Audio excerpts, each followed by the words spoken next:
Nunca planeé volver a la finca con el corazón tan vacío. 3 días después de enterrar a mi marido, regresé no por nostalgia ni por amor, sino por una decisión práctica: venderlo todo y cerrar una etapa que ya no tenía sentido continuar. Así se lo dije a todos. A los familiares, a los conocidos, incluso a mí misma. Pero la verdad es que el duelo nunca obedece a la lógica, y mucho menos cuando se mezcla con silencios que todavía no sabes nombrar. El camino de tierra que llevaba a la propiedad parecía más largo que antes, como si cada metro me obligara a recordar una versión de mi vida que ya no existía. Al cruzar el portón, sentí una presión en el pecho que no era solo tristeza. Era algo más denso, una sensación incómoda, como si hubiera vuelto a un lugar que me conocía mejor de lo que yo misma quería admitir. La finca estaba exactamente igual, los árboles, la casa principal, el granero al fondo. Nada había cambiado y, sin embargo, todo era distinto. Pensé que bastaría con ordenar papeles, firmar documentos y despedirme. Pensé que sería rápido. No sabía aún que ese lugar no iba a dejarme marchar sin antes contarme una historia que yo nunca había escuchado completa. Entré en la casa y el silencio me recibió con una familiaridad inquietante. No era un silencio vacío, sino cargado de recuerdos, de rutinas compartidas, de conversaciones que creí haber entendido. Dejé las llaves sobre la mesa y recorrí las habitaciones con la frialdad de quien intenta no sentir. Me repetía que estaba allí por negocios, que el pasado ya había sido enterrado junto a él. Pero cada objeto parecía observarme, como si supiera algo que yo aún no estaba preparada para descubrir. En el dormitorio, la cama seguía tendida, su ropa colgada con un orden que siempre me había parecido tranquilizador. En ese momento, sin embargo, ese orden me incomodó. Había algo demasiado intacto, como si su ausencia no hubiera alterado realmente el funcionamiento de la casa. Abrí las ventanas para dejar entrar el aire, buscando alivio, pero lo que entró fue una sensación distinta, la certeza de que mi duelo no iba a ser simple. Me senté un momento para respirar y fue entonces cuando entendí que no estaba lista para despedirme tan rápido. No por amor, sino porque algo dentro de mí pedía respuestas. Me levanté y fui al despacho, el lugar donde él pasaba horas trabajando. Nunca me interesé demasiado por lo que hacía allí. Confiaba. Confiar me parecía una forma de amar. Ahora esa confianza empezaba a sentirse como una habitación oscura en la que había caminado durante años sin encender la luz. Encendí la lámpara y me senté frente al escritorio. Todo estaba ordenado, casi demasiado. Carpetas alineadas, cajones cerrados, una pulcritud que transmitía control. Abrí uno de los cajones con la intención de buscar documentos para la venta y encontré papeles que no reconocí. Nombres, fechas, anotaciones que no encajaban con ninguna conversación que hubiéramos tenido. Nada era explícito, nada era escandaloso, pero todo estaba fuera de lugar. Cerré el cajón con cuidado, como si temiera que alguien me estuviera observando. Me dije que no sacara conclusiones, que el dolor distorsiona la percepción. Aún así, algo había cambiado. La finca ya no era solo un bien que debía liquidar, se estaba convirtiendo en un espacio lleno de preguntas. Salí al exterior para despejar la mente. El aire era frío y el sonido del viento entre los árboles me produjo un escalofrío. Caminé sin rumbo fijo, repasando mentalmente mi matrimonio, buscando señales que quizás siempre estuvieron allí. Ausencias justificadas, viajes repentinos, silencios que yo había interpretado como cansancio.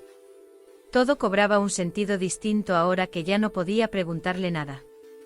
Me di cuenta de que el luto no siempre se presenta como lágrimas. A veces se manifiesta como sospecha. Y esa sospecha, una vez despierta, no se deja ignorar. Miré la casa desde afuera y comprendí que volver a la finca para venderlo todo había sido una excusa. En realidad, había regresado para enfrentar algo que todavía no sabía nombrar. Sin saberlo aún, había dado el primer paso en una investigación que no buscaba culpables, sino verdad. Y la finca, silenciosa y paciente, parecía dispuesta a revelarla poco a poco. Esa noche me quedé a dormir en la finca, algo que no había planeado. La idea de volver al pueblo y dejar la casa sola me resultó extrañamente incómoda, como si abandonar el lugar en ese momento fuera una forma de huir. Preparé algo simple para cenar y comí sin apetito, sentada en la misma mesa donde tantas veces compartimos silencios cómodos. Ahora, ese silencio era distinto. No me acompañaba, me observaba.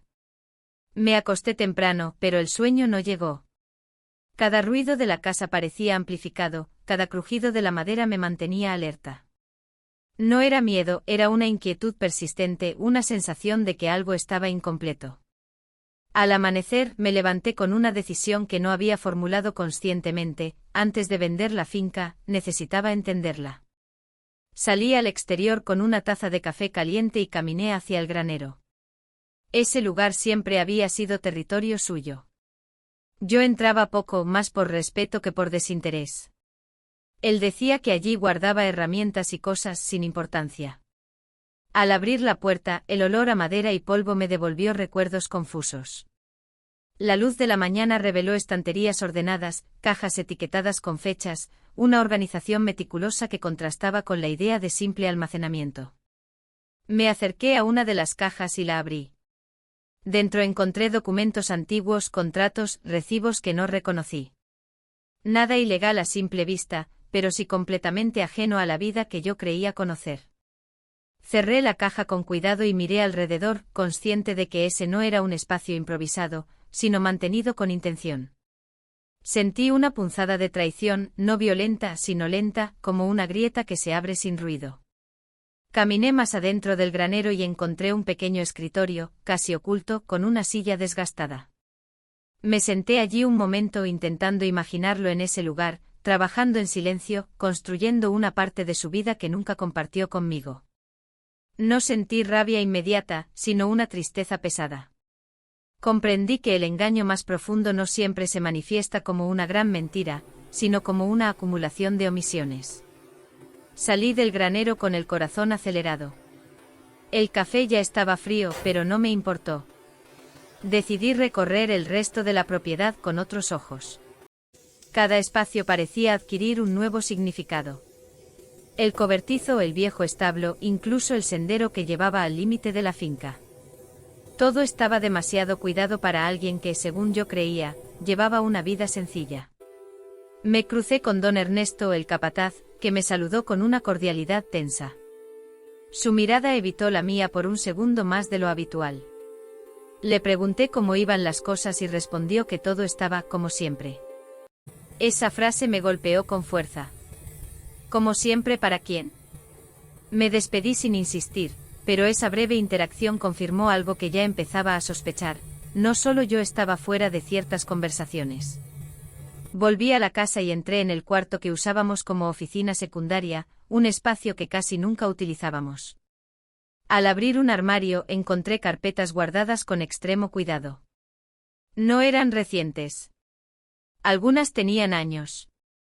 Las abrí una por una con una mezcla de culpa y necesidad. Había correspondencia, anotaciones personales, incluso mapas de la región con marcas hechas a mano. Nada de eso coincidía con la versión de vida que habíamos compartido. Me senté en el suelo, rodeada de papeles, y sentí como el luto se transformaba lentamente en algo distinto. Ya no lloraba por su ausencia, sino por la certeza de no haber conocido del todo al hombre con el que dormí durante años. Me pregunté en qué momento dejé de preguntar, en qué momento acepté explicaciones vagas como suficientes. No me culpé con dureza. Entendí que el amor a veces se construye sobre la confianza ciega, y que esa confianza, cuando se rompe, deja una sensación de desnudez difícil de explicar. Al caer la tarde guardé todo nuevamente, no por negación, sino porque necesitaba ordenar también mis emociones. Me senté frente a la ventana y observé el paisaje con una calma extraña. La finca ya no era solo un lugar que debía vender, se había convertido en un mapa de su vida secreta.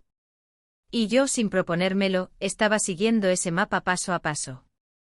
Sabía que cada espacio me llevaría a una nueva pregunta, y que no todas las respuestas serían fáciles de aceptar. Pero también sabía algo más: ya no podía dar marcha atrás. La decisión de investigar no había sido racional, había sido inevitable. Y en ese momento entendí que vender la finca sin escuchar lo que tenía para decir habría sido la última mentira que me contaría a mí misma.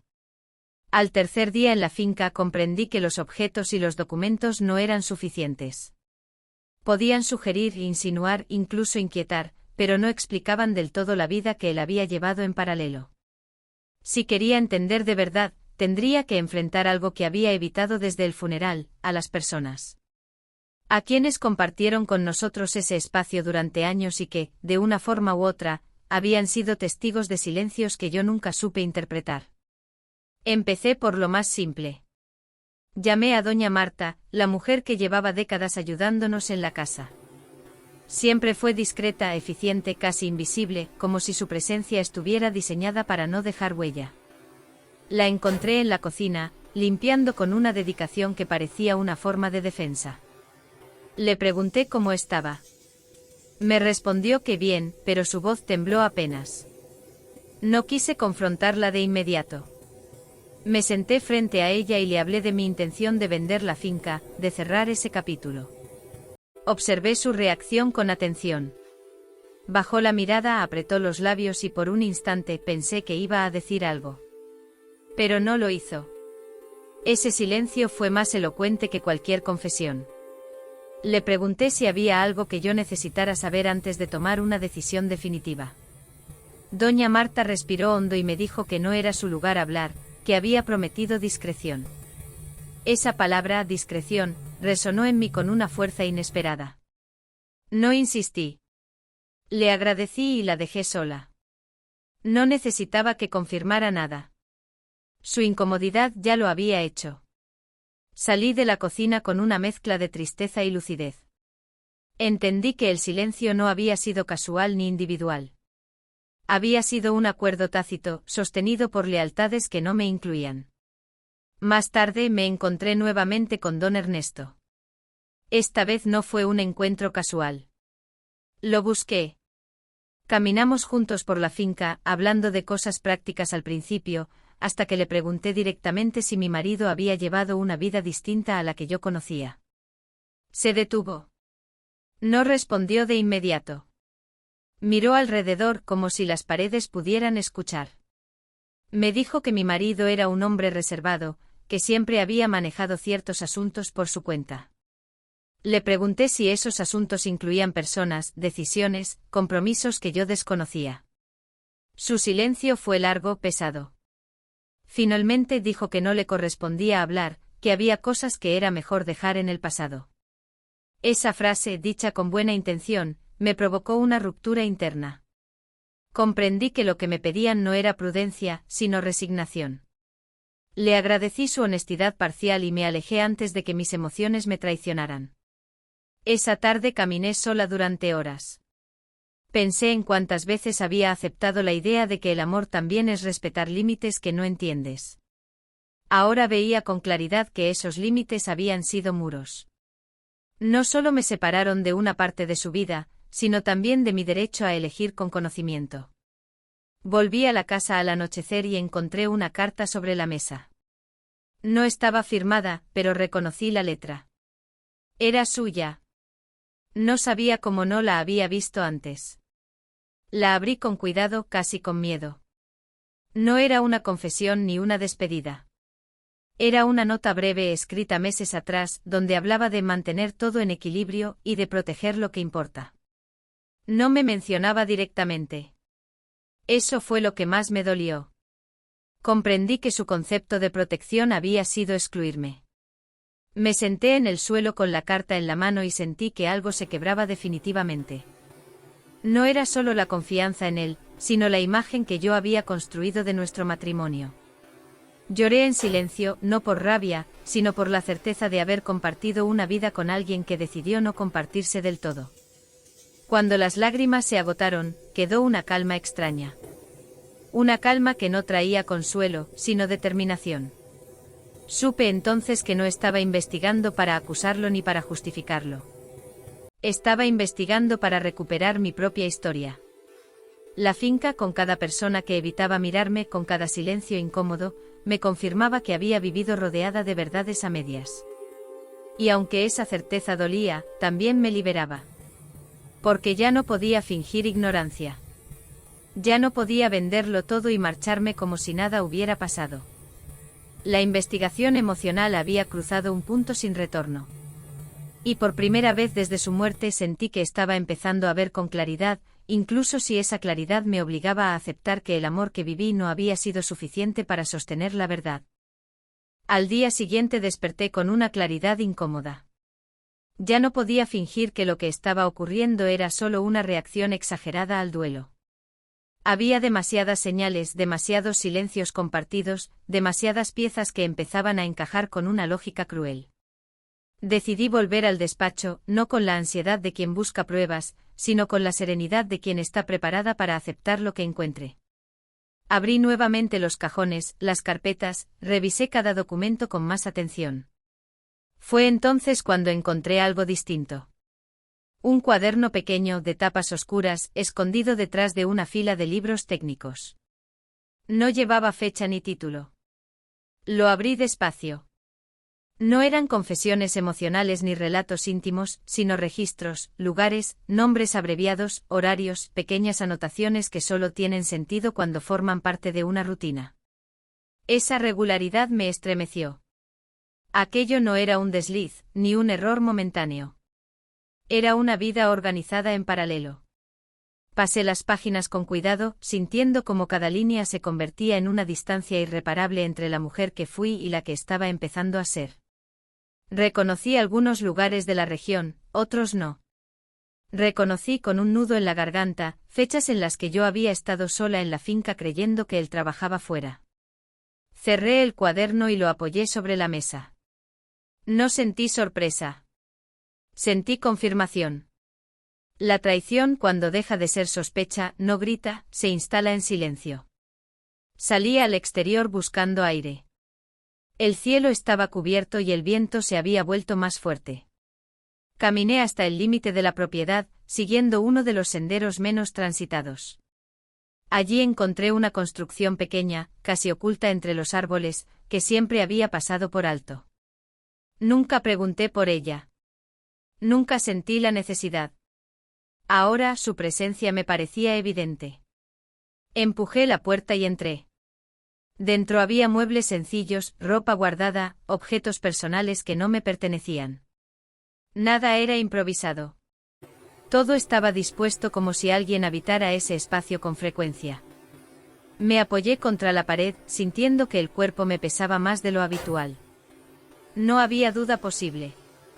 Mi marido no solo había guardado secretos, había compartido ese lugar con alguien más. La finca, que yo consideraba nuestro refugio, había sido escenario de una vida que me excluía por completo.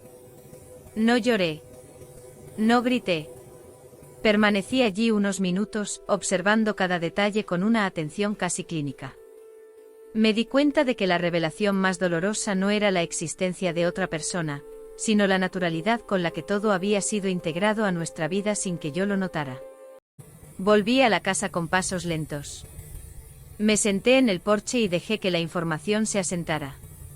Pensé en las noches en que me dormí sola, en las veces que acepté excusas sin hacer preguntas, en la confianza que entregué sin reservas. No me reproché nada. Entendí que el engaño solo funciona cuando se apoya en el amor. Y yo había amado de verdad. Esa tarde, doña Marta se acercó con cautela. Me preguntó si necesitaba algo. La miré y por primera vez no busqué consuelo ni confirmación.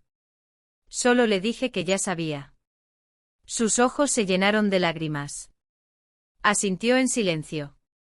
No hizo falta decir más. Ese gesto selló una verdad que había estado flotando entre nosotros durante años. Al caer la noche me sentí extrañamente ligera. No porque el dolor hubiera desaparecido, sino porque había dejado de luchar contra la evidencia. La investigación emocional había llegado a un punto decisivo. Ya no se trataba de descubrir si existía una vida secreta, sino de decidir qué hacer con ese conocimiento. Miré la finca una vez más y comprendí que venderlo todo ya no era solo una transacción económica. Era una elección simbólica. Pero antes de tomarla, necesitaba algo más, entender qué lugar ocupaba yo en esa historia que había sido escrita sin mi consentimiento. Y esa comprensión, lo intuía, aún no estaba completa. Esa noche no dormí en la cama. Me quedé en el sofá, envuelta en una manta, escuchando los sonidos de la finca como si fuera la primera vez. Ya no me parecían familiares ni hostiles, eran simplemente reales. El viento, los insectos, el crujir de la madera. Todo seguía allí indiferente a mi descubrimiento, y esa indiferencia me obligó a enfrentar algo esencial: la vida no se detiene cuando una verdad sale a la luz. Somos nosotros quienes debemos decidir cómo seguir viviendo con ella. Pensé en la mujer que había llegado a la finca con la intención de venderlo todo y marcharse rápido, sin mirar atrás. Esa mujer ya no existía. En su lugar había alguien que había visto demasiado como para fingir normalidad. Al amanecer me levanté con el cuerpo cansado, pero con la mente extrañamente despejada. Preparé café y me senté frente a la ventana, observando la niebla disiparse lentamente sobre el campo. Comprendí que el luto que estaba atravesando no era solo por la muerte de mi marido, sino por la vida que creí haber vivido. Esa pérdida era más difícil de nombrar, pero también más honesta. Caminé por la casa una vez más, ya no buscando pistas, sino reconociendo espacios. Cada habitación guardaba una versión mía que había confiado, que había amado, que había elegido creer. No sentí vergüenza por ello. Me di cuenta de que confiar no fue mi error, el error habría sido seguir callando después de descubrir la verdad. Al salir al exterior, me crucé con don Ernesto. Nos miramos en silencio durante unos segundos. No necesitábamos hablar. Ambos sabíamos que algo había cambiado de forma irreversible. Le dije que no tomaría ninguna decisión inmediata sobre la venta de la finca. Asintió como si ya lo supiera. Esa simple frase selló un giro interno que me sorprendió por su firmeza. No estaba lista para cerrar nada todavía.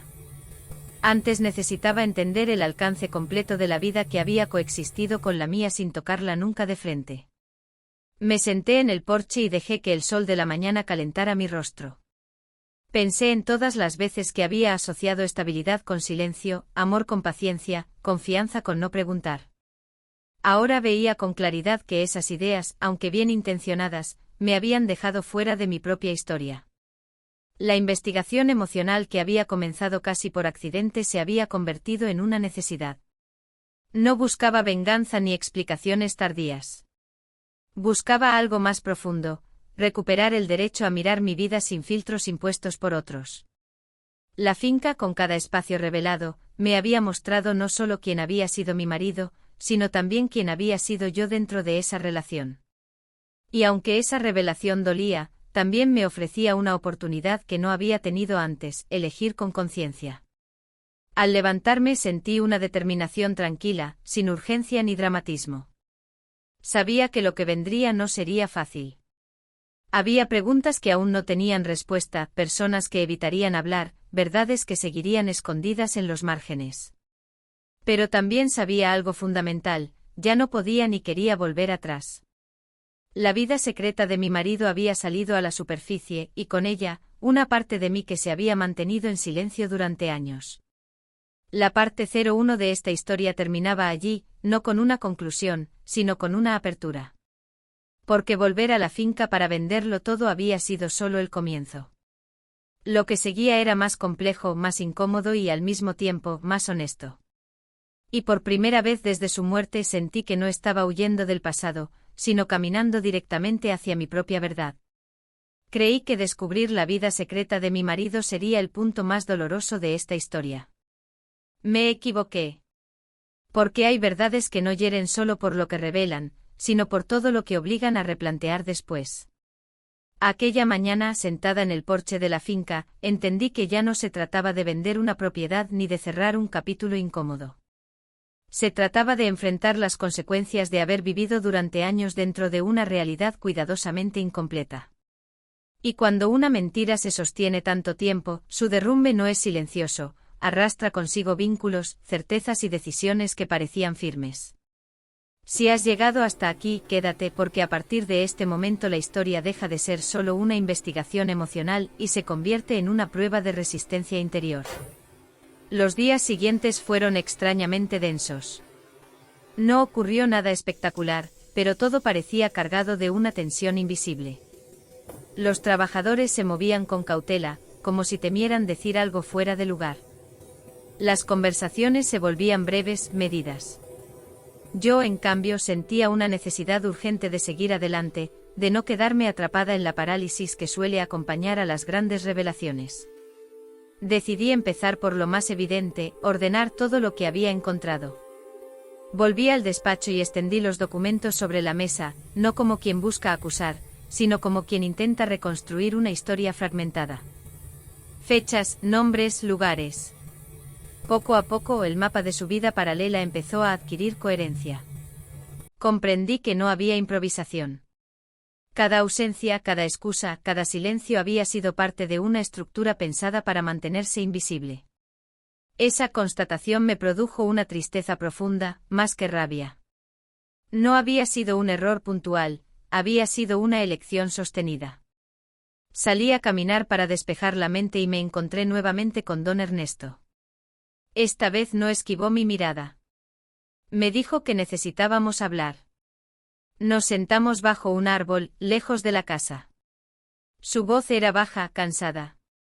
Me explicó que mi marido había manejado ciertos asuntos sin involucrar a nadie más, que había pedido discreción absoluta y que muchos aceptaron por lealtad o por miedo a perder su trabajo.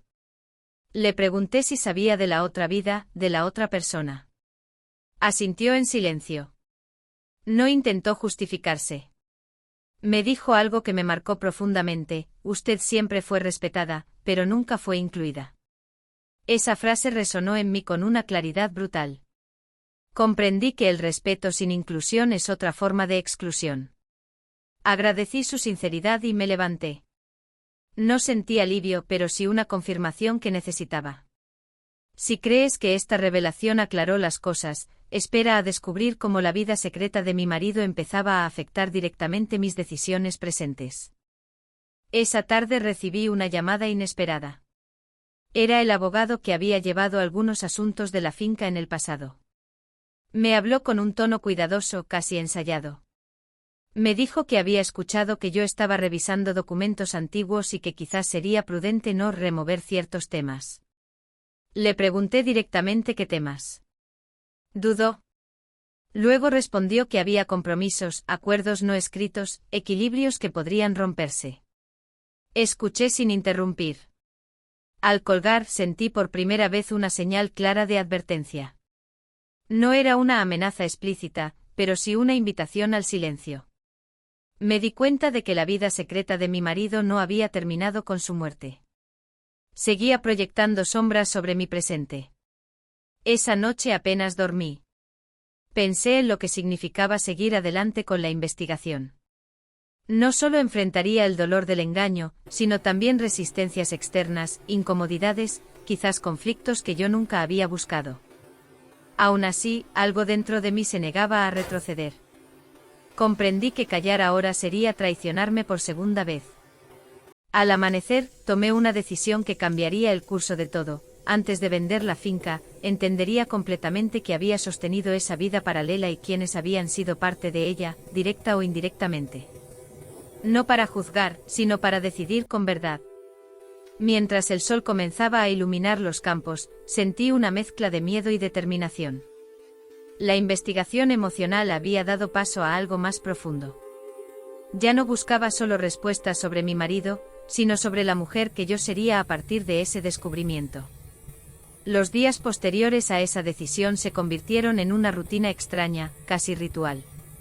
Cada mañana despertaba con la sensación de estar entrando en un territorio que ya no me permitía ingenuidad. Revisaba documentos, hacía llamadas incómodas, tomaba notas que jamás pensé que tendría que tomar. La finca seguía funcionando, pero ya no era el escenario silencioso de siempre, se había transformado en un espacio cargado de tensión contenida.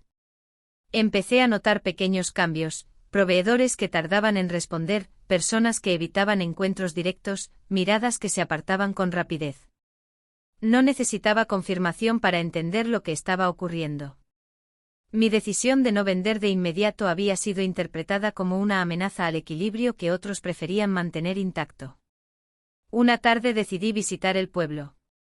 Necesitaba hablar con alguien que conociera la historia de la región más allá de los límites de la finca. Me encontré con un antiguo conocido de mi marido, alguien con quien él solía reunirse de forma esporádica. Al principio la conversación fue superficial, pero cuando mencioné la finca y mis planes, su expresión cambió. Me dijo que mi marido había sido un hombre complicado, que había llevado más peso del que aparentaba. Le pregunté qué significaba eso. Bajó la voz y respondió que había acuerdos que nunca figuraron en ningún papel, compromisos que se sostenían solo por la palabra dada. Sentí un escalofrío.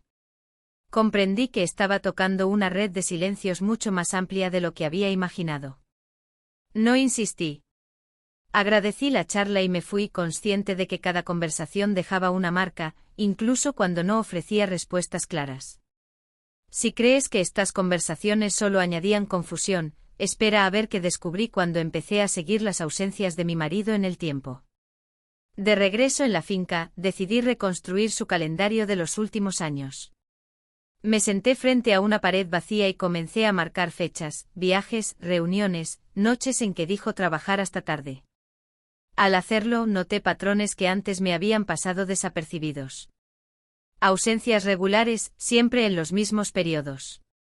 Lugares que se repetían. Sentí una mezcla de tristeza y asombro. Aquello no era improvisación, era una vida paralela cuidadosamente integrada en la nuestra.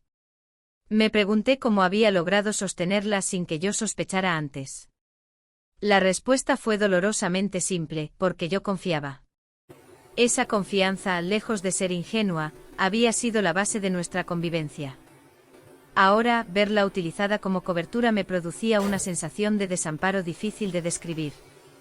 Esa noche recibí otra llamada del abogado. Esta vez su tono fue menos cordial. Me habló de posibles complicaciones legales si seguía revisando asuntos antiguos. Le pregunté si esas complicaciones tenían que ver conmigo o con la memoria de mi marido. Guardó silencio unos segundos antes de responder. Ese silencio me dio la respuesta que necesitaba. Comprendí que la verdad que estaba buscando no solo incomodaba, podía desestabilizar acuerdos que otros preferían mantener enterrados. Colgué con la certeza de que había cruzado un límite invisible. Aún así, no sentí arrepentimiento. Sentí responsabilidad. Esa noche caminé sola por la finca, observando la casa, los campos, el granero. Todo parecía igual, pero yo ya no era la misma. Pensé en lo que significaría seguir adelante con esta investigación. No solo removería el pasado, sino que definiría mi futuro. Podría perder estabilidad, relaciones, incluso la tranquilidad que siempre había valorado. Pero también sabía que dar marcha atrás significaría aceptar una versión incompleta de mi propia vida. Al detenerme frente a la casa, sentí una claridad inesperada. La vida secreta de mi marido ya no era solo una herida abierta, era una pregunta constante que exigía una respuesta honesta. Y aunque el camino que se abría ante mí era incierto, estaba segura de algo esencial, no podía seguir viviendo sobre verdades prestadas. La finca, con su silencio cargado, me había obligado a mirar. Ahora me tocaba decidir si tendría el valor de seguir mirando, incluso cuando lo que encontrara no tuviera un lugar cómodo en mi historia. A medida que avanzaba en la reconstrucción de su calendario, empecé a entender que la finca no era solo el escenario de una vida secreta, sino también su eje central. Cada ausencia suya estaba ligada, de algún modo, a ese lugar que yo creí compartir en igualdad. Decidí entonces hacer algo que había evitado hasta ese momento, visitar los espacios fuera de la finca que aparecían repetidamente en sus anotaciones. No lo hice con la expectativa de encontrar a alguien esperándome, sino con la necesidad de completar un mapa que ya no podía ignorar. El primer lugar fue un pequeño pueblo cercano, uno al que nunca habíamos ido juntos. Al llegar sentí una incomodidad difícil de explicar, como si mis pasos no fueran del todo bienvenidos. Entré en un bar sencillo y pedí un café. Observé a mi alrededor con atención, intentando no llamar la atención. No pasó mucho tiempo antes de que alguien pronunciara su nombre. No lo dijo con sorpresa, sino con familiaridad. Me giré lentamente.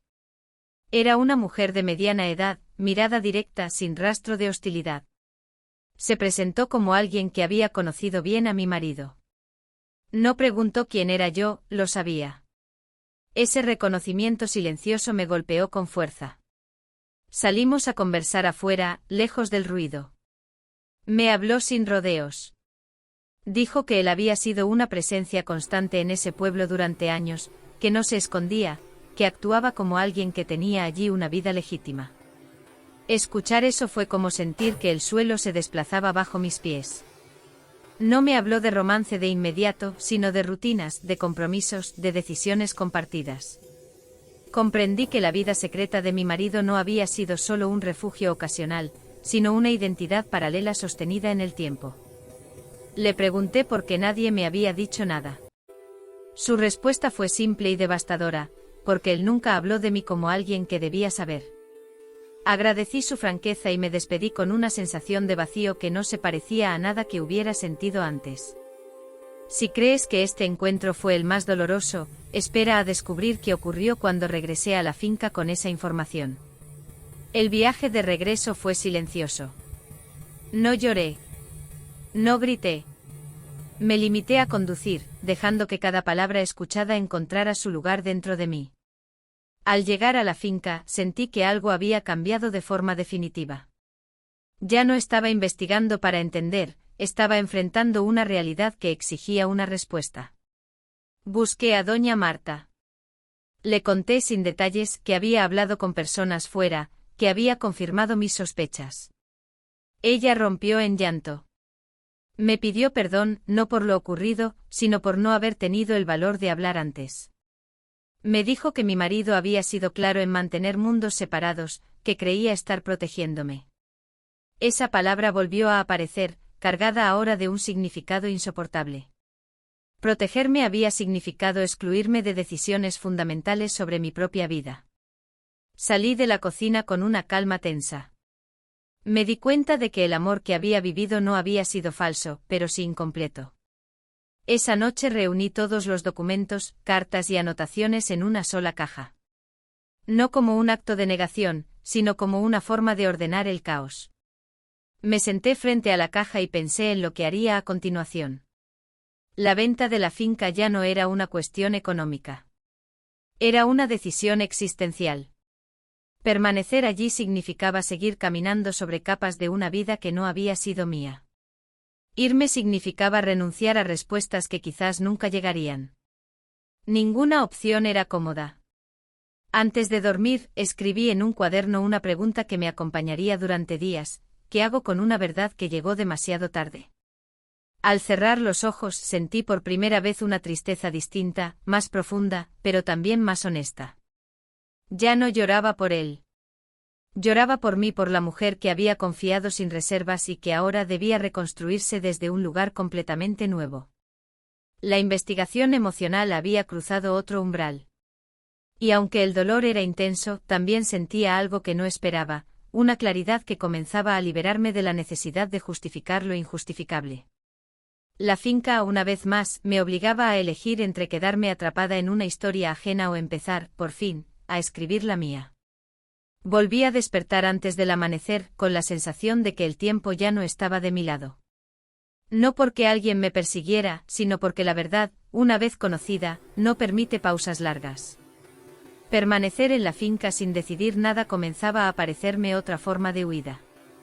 Caminé por la casa con pasos lentos, observando los objetos cotidianos que habían sobrevivido intactos a la revelación. Cada uno parecía preguntarme lo mismo: ¿y ahora qué? Preparé café, abrí las ventanas y dejé que el aire frío despejara la mente. Comprendí que la siguiente etapa de esta investigación no estaba fuera, sino dentro de mí. Ya no se trataba de descubrir más secretos, sino de entender qué lugar ocuparían en mi vida. Decidí entonces enfrentar la finca como un todo, no como un archivo de pruebas, sino como un espacio simbólico que debía resignificarse o cerrarse. Empecé por el cuarto principal. Abrí el armario y comencé a separar su ropa, no con rabia, sino con una calma firme. Cada prenda retirada era una despedida silenciosa de una versión de él que yo había amado sin conocer del todo. Luego pasé al granero, al cobertizo oculto, al pequeño escritorio improvisado. No buscaba nada nuevo. Buscaba cerrar. En ese proceso encontré algo inesperado, una caja con objetos que me pertenecían, guardados con cuidado. Fotografías, cartas antiguas, incluso un collar que había creído perdido hacía años. Aquello me desconcertó profundamente.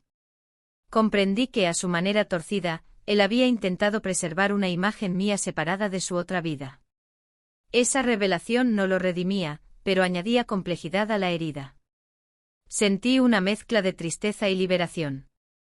Entendí que el amor puede coexistir con el engaño, y que aceptar esa contradicción no me debilitaba, sino que me devolvía una mirada más honesta sobre lo vivido.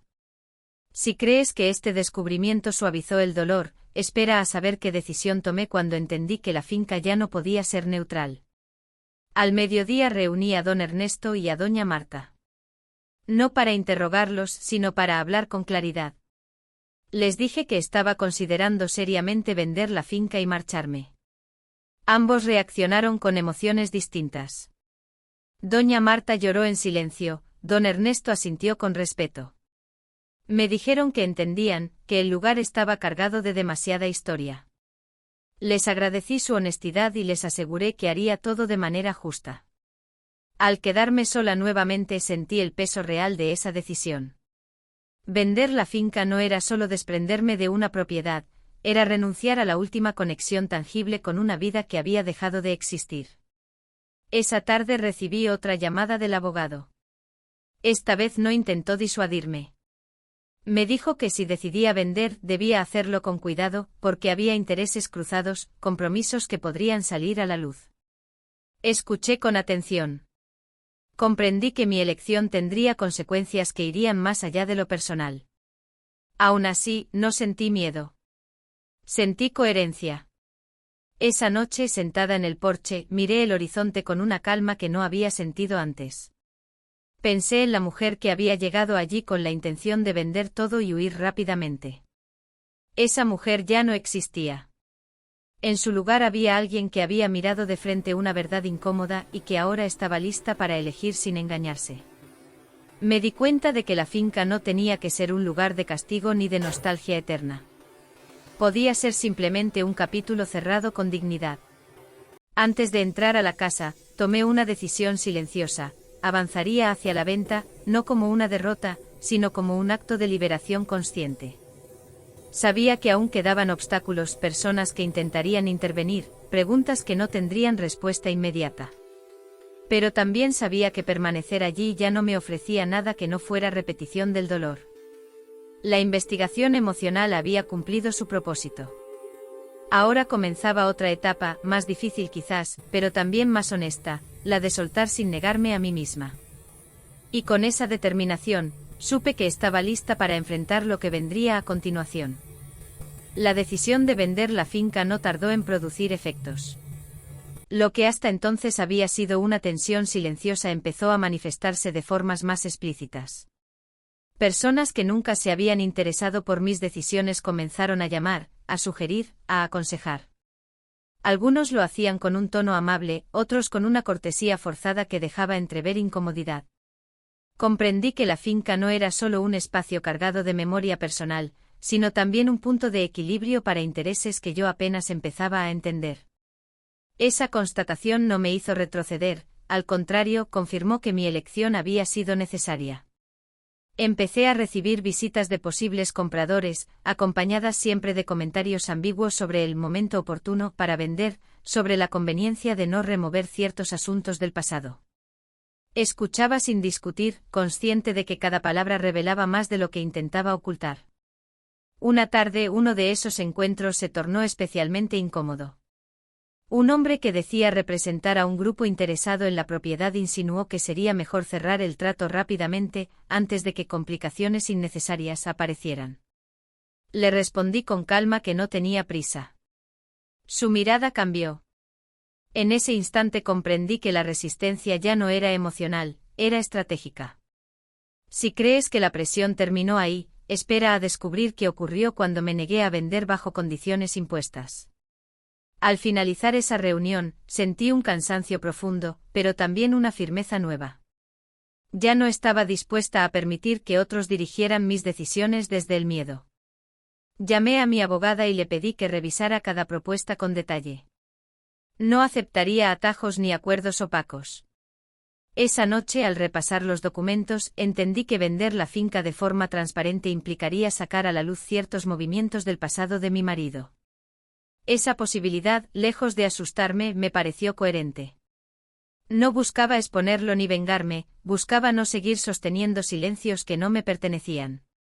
Al día siguiente, don Ernesto me informó que algunos trabajadores habían escuchado rumores sobre la venta y sobre posibles conflictos. Me preguntó si debía preocuparse. Le dije la verdad, habría cambios, sí, pero no permitiría injusticias. Agradeció mi franqueza. Comprendí que liderar desde la verdad también implicaba asumir la incomodidad de otros. Esa tarde volví a recorrer la finca, no con nostalgia, sino con una mirada evaluadora. Cada espacio me devolvía recuerdos, pero ya no me atrapaban. Era como si la distancia emocional me permitiera ver el lugar con mayor objetividad. Pensé en todo lo que había aprendido allí, incluso a través del dolor. Entendí que soltar no es negar la importancia de lo vivido, sino reconocer que ya no define el presente. Esa noche recibí una llamada inesperada. Era la mujer del pueblo que había conocido la vida paralela de mi marido. Me dijo que había escuchado sobre la posible venta y que quería advertirme algo. Nos encontramos al día siguiente. Me explicó que mi marido había establecido acuerdos informales relacionados con la finca, compromisos que nunca quedaron por escrito. Su tono no era acusatorio, sino preocupado. Le pregunté si creía que vender sacaría a la luz esos acuerdos. Asintió. Esa confirmación me dejó en silencio durante varios segundos. Comprendí que la finca no solo albergaba recuerdos, sino también responsabilidades heredadas sin mi consentimiento. Aún así, no sentí la tentación de detenerme. Sentí la responsabilidad de decidir con conciencia plena. Al regresar a la casa, me senté frente al escritorio por última vez. Miré el cuaderno, los documentos, las cartas. Todo aquello había sido parte de una historia que no elegí, pero que ahora debía cerrar con honestidad. Me di cuenta de que la resistencia externa no era una señal para retroceder, sino una prueba de que estaba rompiendo un ciclo. Y aunque el camino se volvía más complejo, también se volvía más mío. Esa noche dormí profundamente por primera vez desde que había llegado. No porque los problemas se hubieran resuelto, sino porque había dejado de luchar contra mi propia decisión. La vida secreta de mi marido había marcado el inicio de esta investigación emocional. Ahora, la venta de la finca se convertía en el acto final de un proceso más amplio, la recuperación de mi voz y de mi derecho a elegir sin miedo. La noche anterior a iniciar formalmente el proceso de venta, caminé por la finca como quien recorre un territorio por última vez sabiendo que ya no le pertenece. No buscaba despedidas emotivas ni escenas dramáticas. Buscaba confirmar algo dentro de mí. Cada paso que daba reforzaba una certeza silenciosa: quedarme ya no era un acto de lealtad al pasado, sino una renuncia al presente. Me detuve frente a la casa principal y observé las luces apagadas, las ventanas abiertas dejando entrar el aire frío. Pensé en todas las noches en que esperé sin preguntar, en las veces que acepté respuestas incompletas porque amar me parecía suficiente. Comprendí con una claridad casi dolorosa, que el amor no fracasa cuando se acaba, sino cuando deja de incluirte. Entré por última vez al despacho. Cerré los cajones, guardé los documentos más importantes y dejé sobre la mesa solo aquello que ya no necesitaba ocultarse. No sentí alivio inmediato, pero sí una sensación de orden interno que no había tenido en años. Esa noche antes de dormir, escribí una carta que nunca enviaría. No era para mi marido, ni para nadie más. Era para mí. En ella no hablaba de traición ni de dolor, sino de límites. De la necesidad de no volver a confundirme entre silencio y respeto. Al terminarla, la guardé en mi bolso como un recordatorio de lo aprendido. Al amanecer, llamé al abogado y confirmé que seguiríamos adelante con la venta de manera transparente, sin acuerdos paralelos ni concesiones dudosas. Su silencio al otro lado de la línea fue largo. Luego aceptó. Colgué con una calma inesperada. No había vuelta atrás, pero tampoco la necesitaba. Si crees que vender la finca cerrará definitivamente esta historia, espera, porque al soltar el lugar, empezaron a revelarse consecuencias que nadie había previsto. A media mañana, don Ernesto se acercó para despedirse. Me dijo que entendía mi decisión, que la finca ya no podía ser lo que había sido. Nos dimos la mano con respeto. Doña Marta me abrazó en silencio. No hubo reproches ni explicaciones largas. Cada uno entendía que ese cierre era necesario. Al subir al coche por última vez, miré el camino de tierra que había recorrido días atrás llena de confusión. Ahora lo hacía con una claridad distinta. No estaba huyendo. Estaba eligiendo. Mientras conducía, sentí una mezcla de tristeza y ligereza. La tristeza era inevitable, había sueños, planes y versiones de mí que quedaban atrás. La ligereza venía de saber que ya no cargaba con secretos que no me pertenecían. La vida secreta de mi marido había sido el detonante de esta investigación emocional, pero no su conclusión. La verdadera transformación había ocurrido en mí, en la forma en que había aprendido a mirar, a preguntar, a decidir. Al alejarme de la finca comprendí que venderla no era el final, sino el umbral de algo más complejo. Había responsabilidades que seguirían, verdades que aún provocarían reacciones, personas que no aceptarían fácilmente mi elección. Pero también había una posibilidad real de construir una vida sin silencios impuestos. Al incorporarme a la carretera principal, sentí una emoción serena, casi nueva. Por primera vez desde la muerte de mi marido, no estaba reaccionando al pasado. Estaba avanzando hacia un futuro que, aunque incierto, me pertenecía.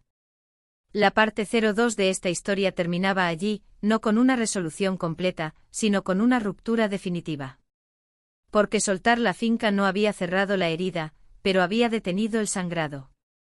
Y lo que venía después exigiría algo más que valentía, exigiría sostener la verdad cuando sus consecuencias empezaran a manifestarse de formas que yo aún no podía imaginar. Creí que al dejar la finca atrás también dejaría atrás sus sombras. Me equivoqué. Porque hay decisiones que no se quedan en el lugar donde se toman, te siguen, te alcanzan, te exigen coherencia cuando ya no tienes donde esconderte. Apenas inicié el proceso de venta comprendí que la vida secreta de mi marido no estaba enterrada en la tierra de la finca, sino dispersa en personas, acuerdos y silencios que ahora empezaban a moverse. Y esta vez no podía observar desde la distancia. Ahora yo era parte activa de las consecuencias.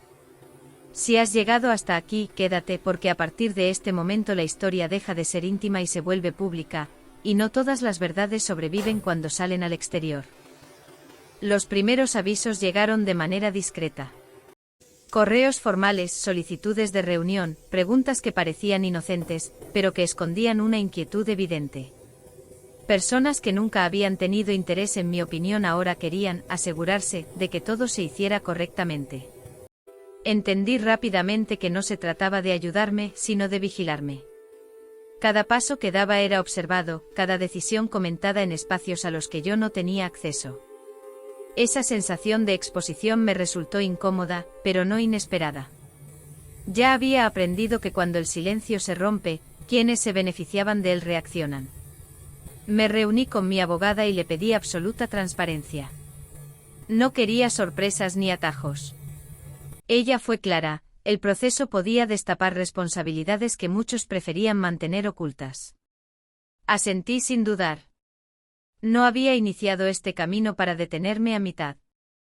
Aún así, el peso emocional comenzó a sentirse con fuerza. Hubo noches en las que dudé, no de la decisión, sino de mi capacidad para sostenerla. Pensé en lo fácil que habría sido aceptar una salida discreta, vender sin hacer preguntas, desaparecer sin dejar rastro. Pero esa opción ya no existía. Había visto demasiado. Una mañana recibí una llamada que marcó un antes y un después. Era alguien que había trabajado directamente con mi marido en los últimos años. Me pidió vernos en persona, antes de que fuera tarde. Acepté con cautela. Nos encontramos en un café distante, lejos de la finca y del pueblo. Su rostro mostraba cansancio y una urgencia mal disimulada. Me dijo que el proceso de venta estaba generando inquietud, que había acuerdos verbales que nunca se formalizaron y que ahora podrían salir a la luz. Le pregunté por qué me lo decía ahora. Bajó la mirada y respondió que había callado demasiado tiempo. Esa frase me atravesó con una fuerza inesperada. Comprendí que no era la única que estaba pagando el precio del silencio. Si crees que estas confesiones aliviarían la carga, espera a descubrir cómo comenzaron a afectar directamente mi reputación y mi seguridad emocional. Salí de esa reunión con la sensación de estar caminando sobre terreno inestable. Ya no se trataba solo de gestionar un legado incómodo, sino de enfrentar un entorno que empezaba a reaccionar defensivamente. Días después noté cambios sutiles en la forma en que me trataban en espacios públicos. Comentarios velados, miradas evaluadoras, preguntas que buscaban medir mi estado emocional. Algunos insinuaban que estaba actuando movida por el dolor, que quizás no era el momento adecuado para tomar decisiones tan importantes. Reconocí esa estrategia con claridad. Cuando no pueden desacreditar los hechos, cuestionan la estabilidad de quien los expone. Lejos de paralizarme, esa comprensión me dio foco. Decidí documentar cada interacción relevante no por desconfianza extrema, sino por autocuidado. No iba a permitir que la narrativa se construyera sin mí. Aún así, hubo momentos de soledad profunda. Personas cercanas comenzaron a distanciarse, no por falta de cariño, sino por incomodidad. La verdad, cuando se vuelve incómoda, suele aislar. Aprendí a convivir con ese aislamiento sin interpretarlo como un fracaso. Era parte del proceso. Una tarde, al revisar antiguos correos de mi marido que habían sido recuperados durante el proceso legal, encontré mensajes que hablaban de mantener las cosas bajo control, y de no alarmar a nadie innecesariamente. No me mencionaban directamente, pero entendí que yo había sido parte de ese nadie que no debía saber. Cerré el archivo con una calma extraña. Ya no me sorprendía. Lo que sí me sorprendió fue darme cuenta de que ya no necesitaba comprender cada detalle para seguir adelante. La claridad que buscaba no estaba en reconstruir cada movimiento de su vida secreta, sino en definir cómo quería vivir la mía a partir de ahora. Esa noche, al apagar la luz, sentí miedo, sí, pero también una determinación firme. Sabía que las consecuencias apenas comenzaban a desplegarse y que no todas serían justas ni fáciles. Pero también sabía algo esencial: ya no estaba dispuesta a retroceder para proteger una comodidad que nunca me incluyó.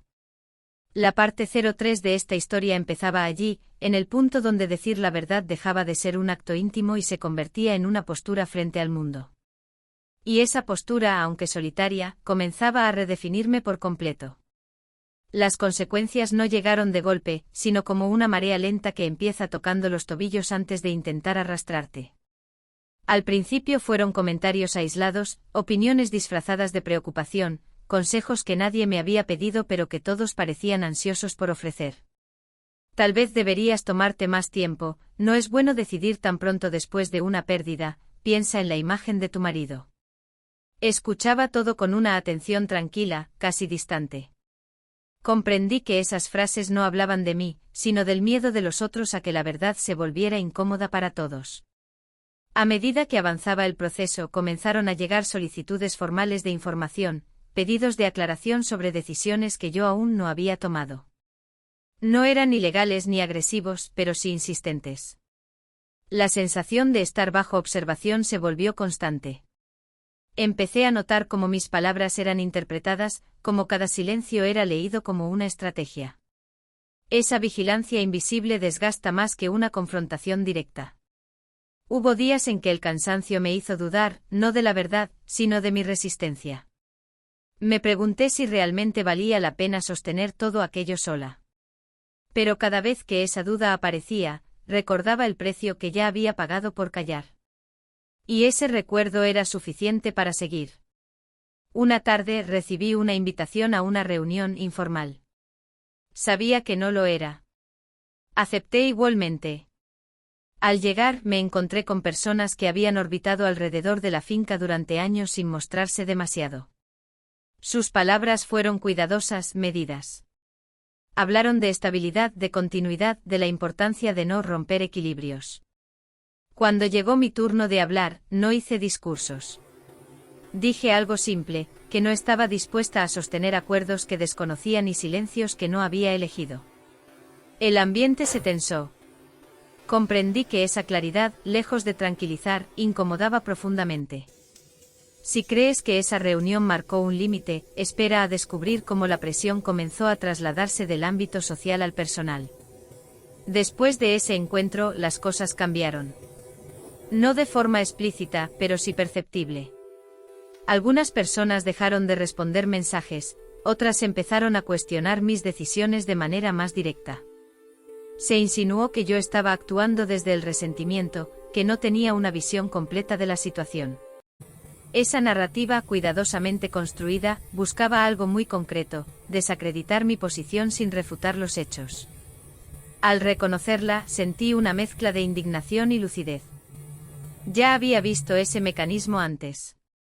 Cuando una mujer rompe el silencio, la primera reacción suele ser cuestionar su equilibrio emocional. Decidí no entrar en esa dinámica.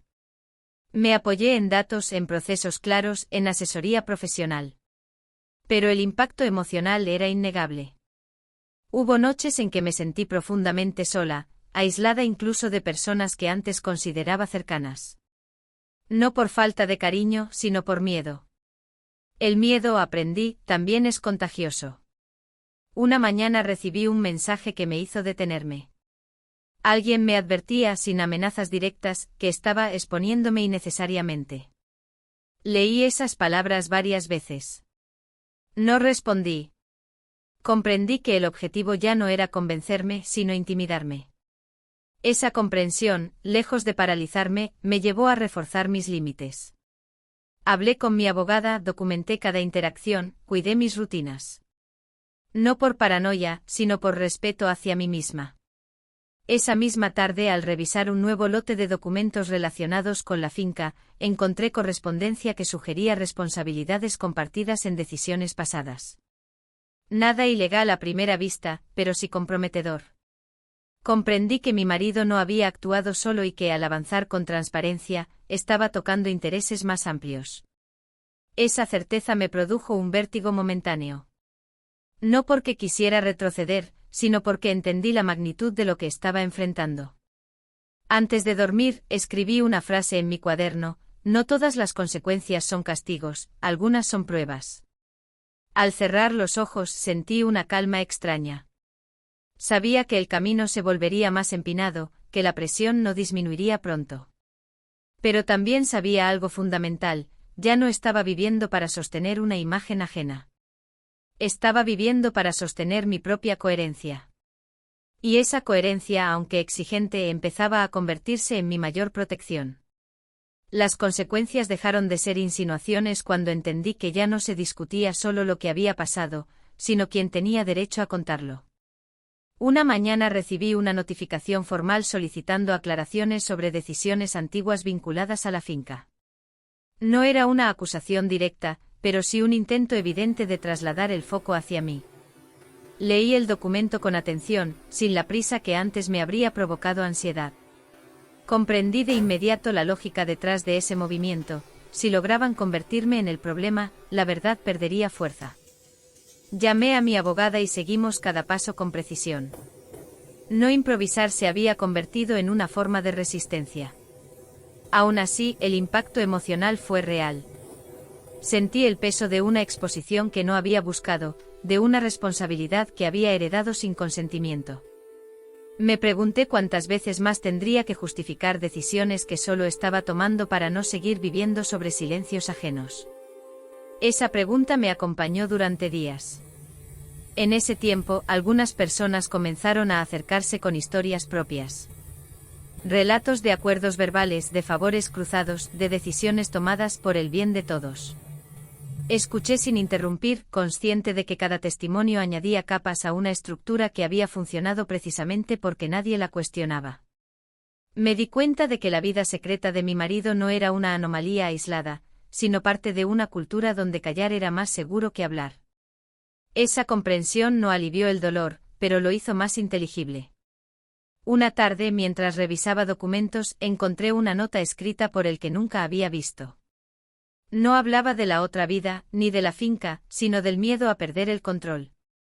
Esa palabra, control, resonó en mí con una claridad incómoda. Comprendí que muchas de sus decisiones, incluso las que me excluían, habían nacido de ese miedo. No lo justifiqué. Pero tampoco lo reduje a un villano simple. Esa complejidad, paradójicamente, me dio más libertad. Ya no necesitaba odiarlo para seguir adelante. Si crees que comprender el miedo de otros suaviza el conflicto, espera a descubrir qué ocurrió cuando ese conflicto empezó a afectar mi seguridad personal. El cambio fue sutil, pero inquietante. Empecé a notar movimientos extraños, personas que aparecían cerca de lugares que frecuentaba, llamadas que se cortaban al responder, comentarios indirectos sobre mi bienestar. Nada era explícito, pero todo apuntaba a una misma dirección: incomodarme, desestabilizarme. Hablé con mi círculo más cercano y ajusté rutinas. No por miedo irracional, sino por cuidado consciente. Comprendí que decir la verdad, cuando toca intereses establecidos, también exige protección. Esa realidad me resultó dura de aceptar. Nunca quise ser valiente, solo quise ser honesta. Pero la honestidad en ciertos contextos se interpreta como desafío. Una noche al volver a casa, encontré la puerta ligeramente abierta. Nada había sido robado, pero el mensaje era claro. Llamé a la policía, dejé constancia, respiré hondo. No sentí pánico, sentí una determinación fría. Aquello ya no era solo una cuestión moral. Era una prueba de límites. En lugar de retroceder, reforcé mis decisiones. Hablé públicamente de mi postura con claridad, sin acusaciones directas, pero sin ambigüedades. La reacción fue inmediata. Algunos se alejaron, otros en silencio comenzaron a mostrar apoyo.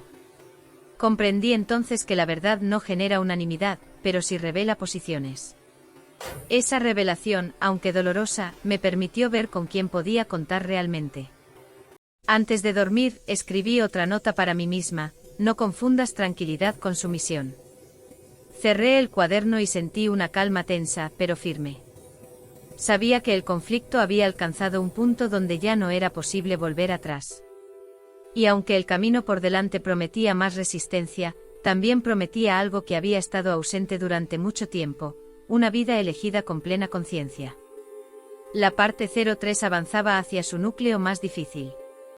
Ya no se trataba solo de sostener la verdad, sino de vivir con las consecuencias de haberla dicho en voz alta. El conflicto se volvió público el día en que mi nombre dejó de circular en murmullos y empezó a aparecer en conversaciones abiertas. No fue por un comunicado ni por una denuncia formal, sino por algo mucho más simple y devastador: alguien decidió contar una versión conveniente de la historia antes de que yo pudiera contar la mía. Me enteré por una llamada breve, casi incómoda, de una persona que aún se atrevía a ser honesta conmigo. Me dijo que circulaban comentarios sobre mi inestabilidad, que se cuestionaban mis decisiones y que algunos empezaban a sugerir que todo lo ocurrido era una reacción exagerada al duelo. Colgué sin responder. Me senté en silencio y respiré hondo. Ya había visto ese movimiento antes. Cuando no pueden negar los hechos, intentan deslegitimar a quien los expone. Lejos de sorprenderme, esa maniobra me obligó a tomar una decisión que había postergado: dejar de defenderme en privado y empezar a hablar con claridad en público. No para justificarme, sino para poner límites. Preparé una declaración sencilla, sin detalles innecesarios, donde dejé claro que el proceso de venta seguía criterios legales y transparentes, y que cualquier insinuación sobre mi estado emocional era irrelevante frente a los hechos. No entré en provocaciones. No respondí a ataques personales.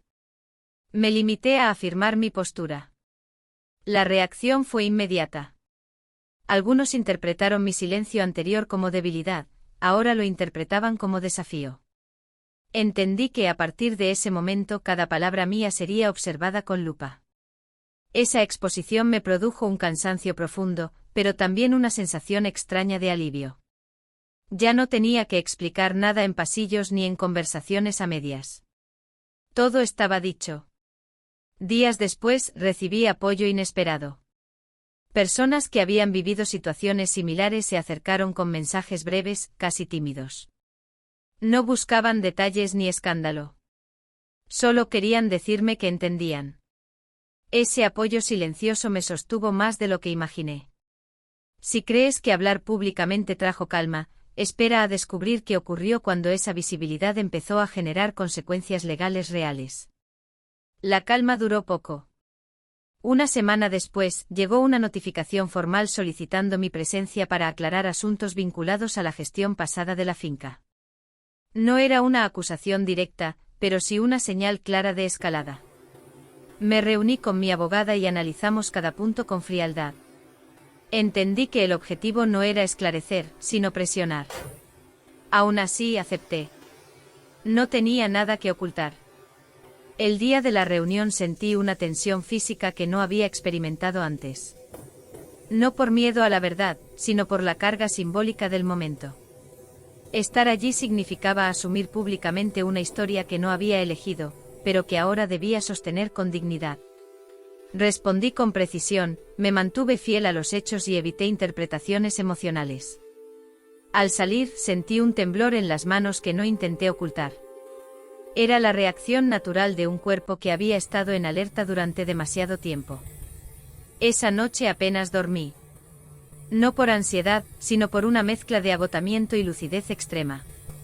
Comprendí que el conflicto ya no era solo narrativo o emocional. Era estructural. Estaba tocando capas profundas de una red que había funcionado gracias al silencio prolongado. Esa comprensión me dio una perspectiva nueva. Ya no me sentía una intrusa en una historia ajena. Me sentía una agente de cambio involuntaria.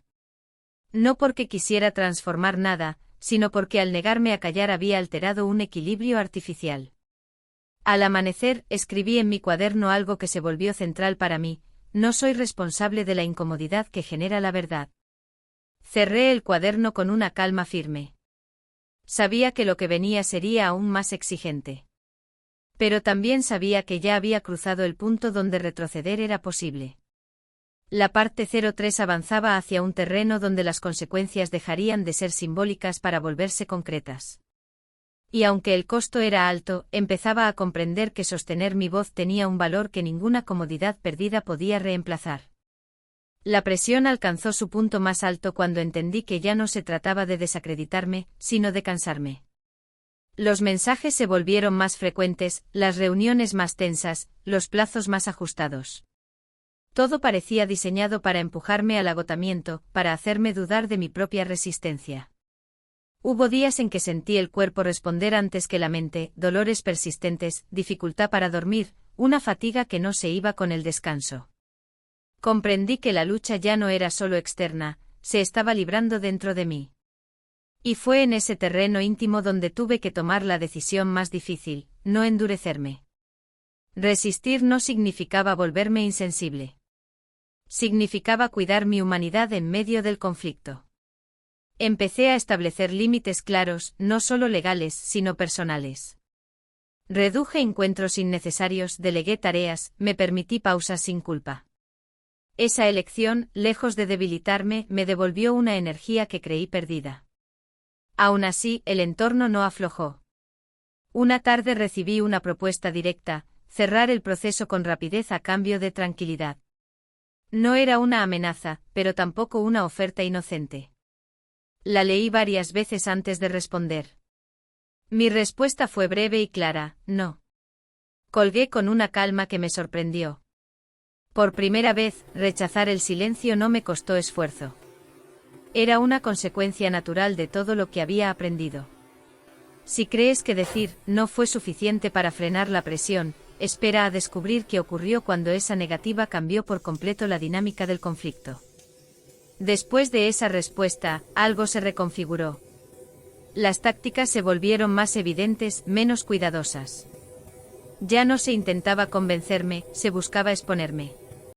Información parcial empezó a circular, versiones incompletas, relatos que omitían convenientemente el contexto. Ver cómo la historia era distorsionada me provocó una indignación profunda. No por mi imagen, sino por la verdad misma. Comprendí que guardar silencio ya no era una opción estratégica, era una concesión peligrosa. Decidí entonces hacer algo que había evitado: contar mi versión completa, sin dramatismo ni acusaciones, pero sin omisiones. No buscaba limpiar nombres ni señalar culpables. Buscaba recuperar la narrativa de mi propia vida. Preparé cada palabra con cuidado, consciente de que no todos escucharían con honestidad. Cuando finalmente hablé, sentí una mezcla de temor y alivio. Temor por las reacciones que vendrían, alivio por no seguir cargando una historia fragmentada. La reacción fue diversa. Algunos se incomodaron, otros se alejaron definitivamente. Pero también hubo quienes, en silencio, comenzaron a cuestionar versiones que habían aceptado sin pensar. Ese movimiento, pequeño pero real, me dio una certeza nueva: la verdad no necesita mayoría inmediata para ser válida. Esa noche, al llegar a casa, sentí un cansancio distinto. No era agotamiento, era descarga. Había dejado de contener. Me senté en el suelo y respiré hondo, permitiéndome sentir todo lo que había postergado. Lloré no por debilidad, sino por liberación. Comprendí que había sostenido demasiado tiempo una fortaleza artificial. Ahora podía ser fuerte desde un lugar más honesto. Al levantarme sentí algo que no esperaba: gratitud.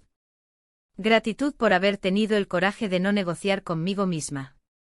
Sabía que el conflicto no había terminado, pero también sabía que ya no estaba a la defensiva. Había pasado de resistir a sostener. Y esa diferencia lo cambiaba todo. La parte 03 se acercaba a su tramo final, donde las consecuencias ya no serían solo presión y ruido externo, sino decisiones internas irreversibles. Y yo, por primera vez, sentía que estaba preparada para tomarlas sin miedo a perderme en el proceso. Después de exponer mi versión completa, el ruido externo empezó a perder fuerza, pero el silencio que quedó fue aún más exigente. Ya no había llamadas constantes ni reuniones urgentes, en su lugar apareció un espacio vacío donde antes vivía la tensión. Ese vacío me obligó a mirar hacia adentro con una honestidad que no había tenido antes. Me di cuenta de que durante semanas había vivido en modo de defensa, reaccionando a presiones, sosteniendo decisiones como si fueran escudos. Ahora por primera vez podía preguntarme algo distinto: ¿qué quiero realmente después de todo esto? Esa pregunta no tuvo una respuesta inmediata. Caminé durante horas sin rumbo fijo, dejando que el cuerpo procesara lo que la mente aún no alcanzaba. Comprendí que la lucha había consumido no solo mi energía, sino también mi identidad. Durante demasiado tiempo me había definido en relación a lo que otros esperaban que hiciera: la viuda discreta, la heredera prudente, la mujer fuerte que no incomoda.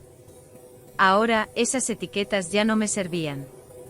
Empecé a notar cambios sutiles en mi forma de estar en el mundo. Dormía mejor. Mi respiración era más profunda. Incluso el dolor, aunque presente, se sentía más limpio. No había desaparecido, pero había dejado de ser una amenaza constante. Me reuní nuevamente con mi abogada para cerrar los últimos detalles pendientes. No hubo celebraciones ni alivio exagerado. Solo la sensación de haber atravesado algo que no me rompería. Al salir de esa reunión, sentí una ligereza extraña, casi culpa por sentirme bien después de tanto conflicto. Me permití aceptarla sin juzgarla. Comprendí que el bienestar no es una traición al dolor vivido. Esa tarde recibí un mensaje inesperado de alguien que había estado del otro lado del conflicto. No era una disculpa ni una confesión. Era un reconocimiento breve, casi incómodo, de que mi postura había obligado a replantear cosas que nadie quería mirar. Leí esas palabras varias veces. No respondí. No necesitaba hacerlo. Ese reconocimiento no me definía, pero confirmaba algo importante: sostener la verdad, incluso en soledad, tiene efectos que van más allá de uno mismo. Si crees que aquí llega la calma definitiva, espera a descubrir qué decisión interna marcó el verdadero cierre de esta etapa. Esa decisión no fue anunciada ni compartida de inmediato. Fue un acto silencioso, casi íntimo. Decidí dejar de explicar mi historia a quienes no estaban dispuestos a escucharla con respeto. Decidí que no debía traducir mi experiencia para hacerla digerible. Esa elección, aparentemente simple, cambió radicalmente mi relación con el entorno. Dejé de justificar cada paso, de anticipar críticas, de cargar con expectativas ajenas. Esa libertad tuvo un efecto inmediato en mi cuerpo y en mi ánimo. Me sentí más presente, más dueña de mis silencios y de mis palabras. Empecé a imaginar un futuro que no girara en torno a la reacción de otros, sino a mi propia coherencia. No tenía un plan detallado ni certezas absolutas. Tenía algo mejor, claridad suficiente para avanzar sin mentirme. Una noche, al releer notas antiguas, encontré una frase escrita al inicio de todo este proceso: quiero entender. Sonreí con una tristeza suave. Entender había sido necesario, sí, pero no era el destino final. El destino era elegir. Elegir qué cargar, qué soltar, qué transformar. Comprendí que la verdad no siempre ofrece justicia inmediata ni finales limpios, pero sí devuelve la capacidad de decidir con dignidad. Al cerrar el cuaderno, sentí que algo dentro de mí se acomodaba por última vez. La historia de la vida secreta de mi marido ya no ocupaba el centro de mis pensamientos. No porque la negara, sino porque había cumplido su función. Me había llevado hasta aquí. La parte 03 se acercaba a su final con una certeza nueva: el conflicto externo podía continuar o no, pero el interno había encontrado su eje. Y esa alineación, silenciosa pero firme, me preparaba para el último tramo de esta historia, donde ya no se trataría de resistir ni de explicar, sino de soltar definitivamente y avanzar sin mirar atrás. El verdadero clímax de esta etapa no llegó con una resolución legal ni con una disculpa tardía. Llegó en un instante silencioso, casi imperceptible, cuando comprendí que la historia que me había traído hasta aquí ya no tenía poder para decidir por mí. Fue una tarde cualquiera, mientras caminaba sin prisa, cuando sentí que el peso que había cargado durante meses comenzaba a soltarse. No desapareció de golpe, se desprendió con una suavidad inesperada, como algo que ya había cumplido su función. Pensé en todo lo ocurrido desde el día en que regresé a la finca: el luto, la sospecha, la revelación, la exposición pública, la presión constante. Todo ese recorrido me había llevado a un punto donde ya no necesitaba defenderme ni justificar mis elecciones. Por primera vez, no me sentí definida por la traición ni por la reacción de los demás. Me sentí definida por la claridad que había conquistado. Comprendí que el conflicto externo había sido intenso porque había tocado una verdad profunda: que muchas estructuras se sostienen solo mientras nadie se atreve a mirar de frente. Yo había mirado, y ese simple acto había cambiado más de lo que imaginé. No me sentí heroína ni víctima. Me sentí humana, con límites claros y una responsabilidad nueva: no volver a traicionarme por comodidad. Esa tarde recibí la confirmación final de que el proceso más complejo estaba cerrándose.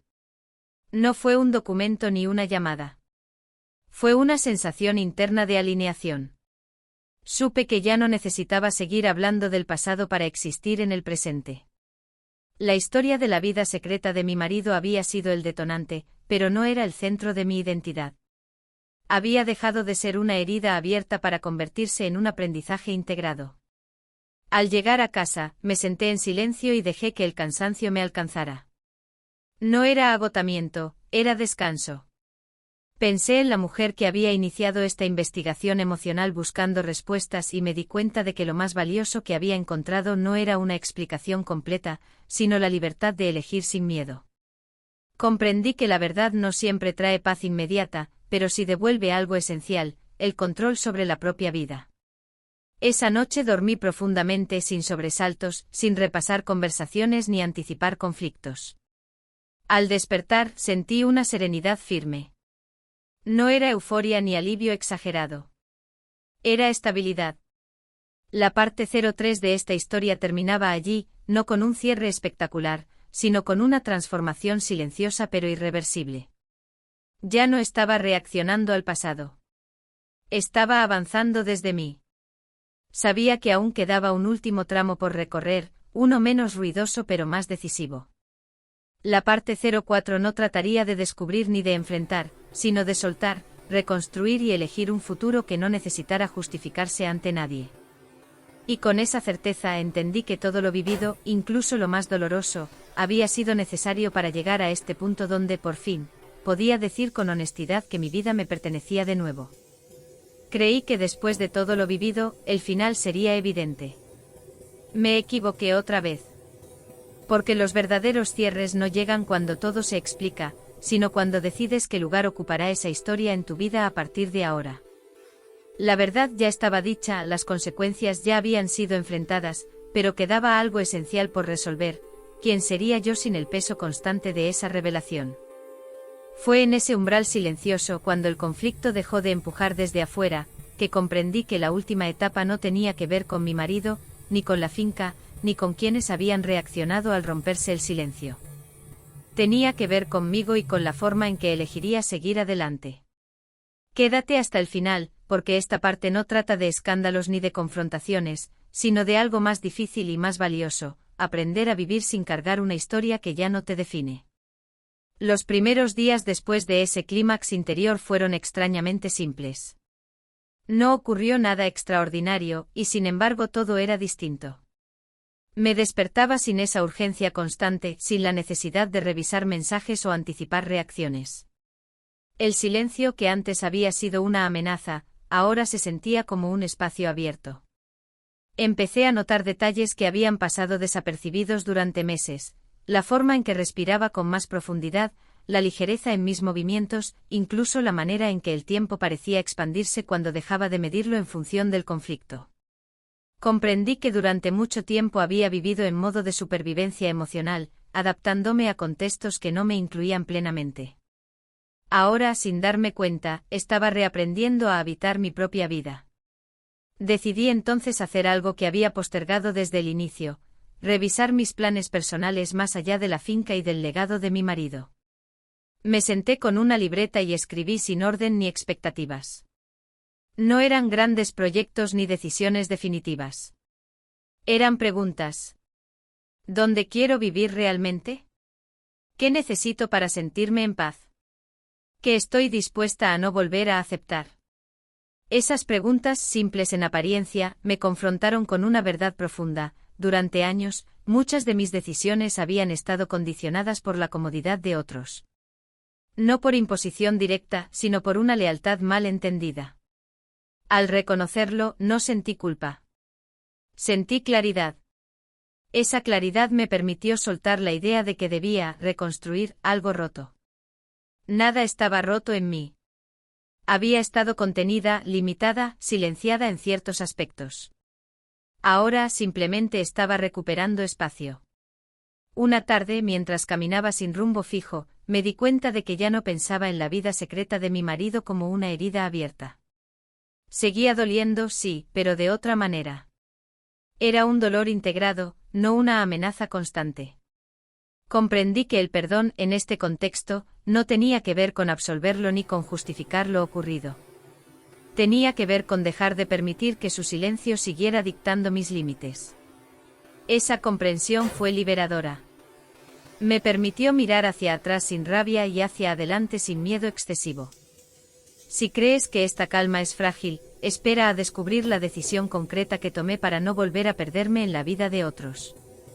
Esa decisión comenzó a tomar forma de manera gradual. No fue un anuncio ni un gesto simbólico.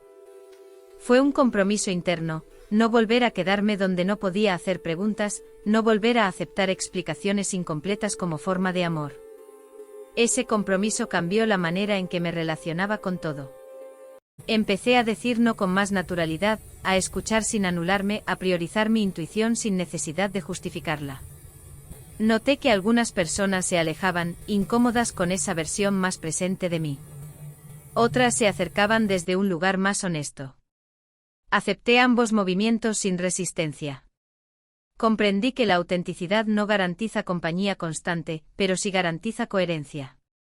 Y esa coherencia se estaba convirtiendo en la base de mi nueva vida. Al final de esa semana, me senté una vez más a observar el atardecer, consciente de que esta historia se acercaba a su verdadero final. No uno espectacular ni dramático, sino uno silencioso y firme. Sabía que aún quedaban decisiones por tomar, despedidas por concretar y futuros por imaginar. Pero también sabía algo que no había sabido antes: esta vez, cada elección partiría de mí, no de un silencio heredado. La parte 04 había comenzado allí, en ese espacio interno donde ya no necesitaba investigar ni resistir, sino simplemente vivir con honestidad plena. La reconstrucción no llegó como un proyecto ambicioso ni como una promesa solemne. Llegó en gestos pequeños cotidianos, casi invisibles para quien mirara desde fuera. Empecé por ordenar mi tiempo, algo que durante años había cedido sin darme cuenta. Dejé de llenar mis días con obligaciones heredadas y comencé a preguntarme qué necesitaba realmente. No fue fácil. Había aprendido a medir mi valor en función de la disponibilidad, de la capacidad de adaptarme, de no incomodar.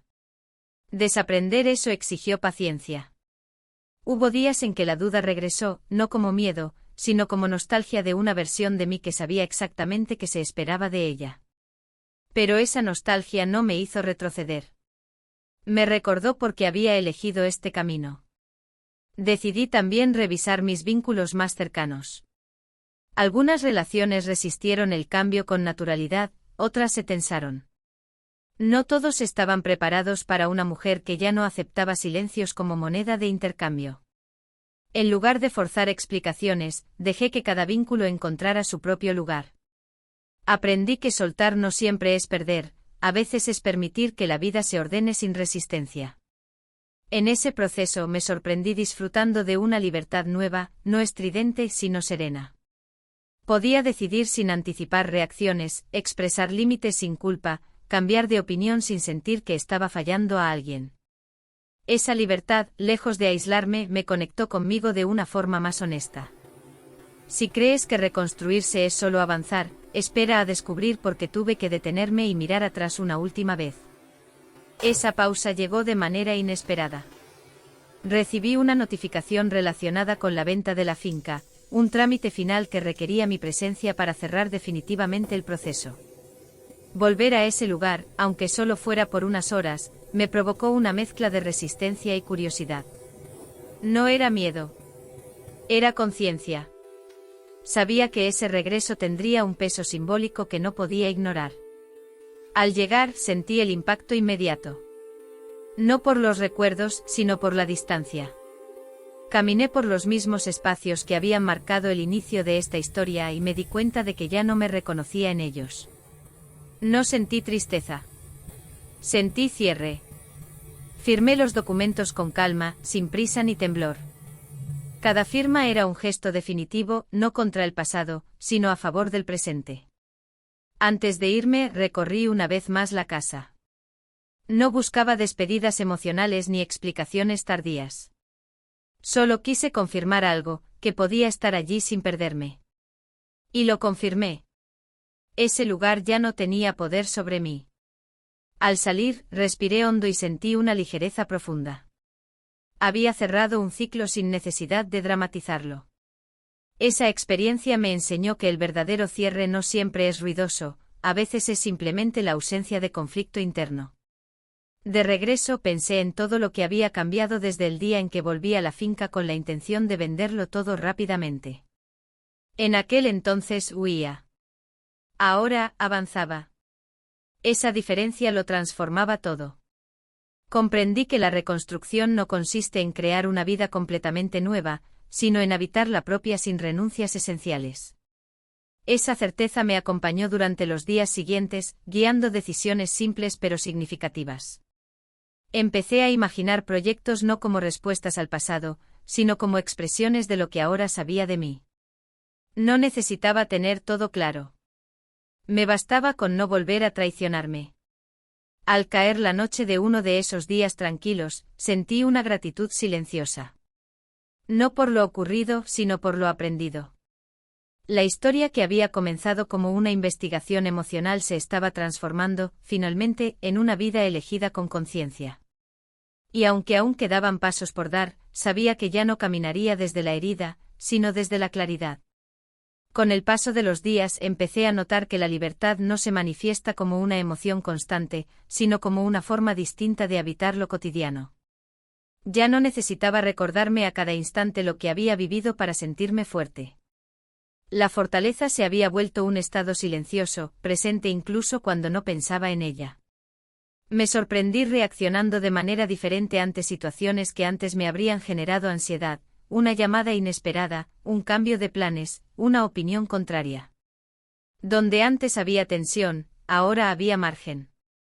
Donde antes había urgencia, ahora había pausa.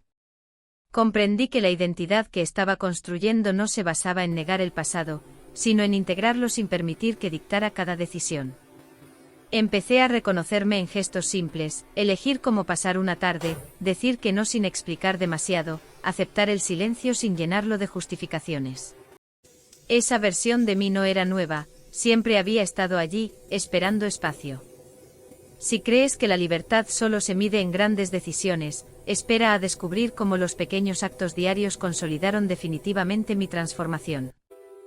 Uno de esos actos fue permitirme cambiar de entorno sin sentir que estaba abandonando algo.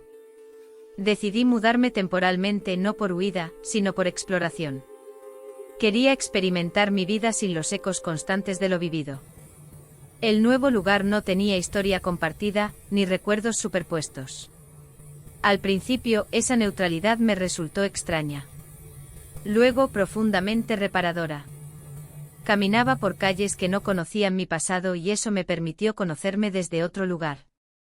Empecé a escribir con más regularidad, no como terapia, sino como expresión. Las palabras ya no salían cargadas de urgencia, sino de observación. Escribir se convirtió en una forma de ordenar el presente, no de corregir el pasado. En ese proceso entendí algo esencial: durante mucho tiempo había vivido respondiendo a contextos ajenos. Ahora por primera vez estaba creando contexto. Esa diferencia cambió mi manera de relacionarme con el futuro. Ya no lo veía como una reparación pendiente, sino como un espacio abierto. Hubo momentos de duda, sí. No todo era claridad constante. A veces el recuerdo regresaba sin aviso, una frase, un gesto, una imagen. Pero ya no me arrastraba. Lo observaba, lo reconocía y lo dejaba pasar. Comprendí que sanar no es borrar, sino aprender a no quedar atrapada. En una de esas noches tranquilas, pensé en la palabra identidad. Durante años la había asociado a roles: esposa, acompañante, apoyo silencioso. Ahora, la identidad se me revelaba como algo más flexible, más vivo. No era una definición cerrada, sino una relación honesta conmigo misma. Esa relación me permitió asumir una verdad incómoda sin culpa: había partes de mi vida que no quería repetir, y estaba bien. No necesitaba justificarlo con traiciones ni explicaciones externas. Me bastaba con escucharme. Si crees que esta transformación es definitiva, espera a ver qué decisión final selló mi libertad sin necesidad de romper con todo. Esa decisión fue, paradójicamente, una reconciliación. No con el pasado ni con las personas que habían callado, sino con mi propia historia. Decidí dejar de contarla como una secuencia de engaños y pérdidas, y empezar a verla como un proceso de aprendizaje profundo. Esa reinterpretación no negaba el dolor, lo colocaba en un lugar más justo. Me permitió recordar momentos de amor sin sentir que eran falsos, y reconocer errores sin convertirlos en condenas. Comprendí que la vida no se divide entre verdades absolutas y mentiras totales, sino entre grados de conciencia. Yo había alcanzado uno nuevo, y eso era suficiente. Esa noche dormí con una sensación de cierre suave, sin la necesidad de ponerle nombre. Sabía que aún quedaba un último tramo de esta historia, no para añadir revelaciones, sino para afirmar lo aprendido. La parte 04 avanzaba hacia su desenlace, no como un final dramático, sino como una afirmación serena de todo lo que había cambiado. Y en esa serenidad, por primera vez, me sentí completamente presente en mi propia vida. Con el tiempo entendí que la verdadera liberación no consiste en alejarse para siempre, sino en poder regresar, aunque sea mentalmente, sin perderse. Ya no evitaba pensar en la finca, ni en mi marido, ni en la vida que habíamos compartido.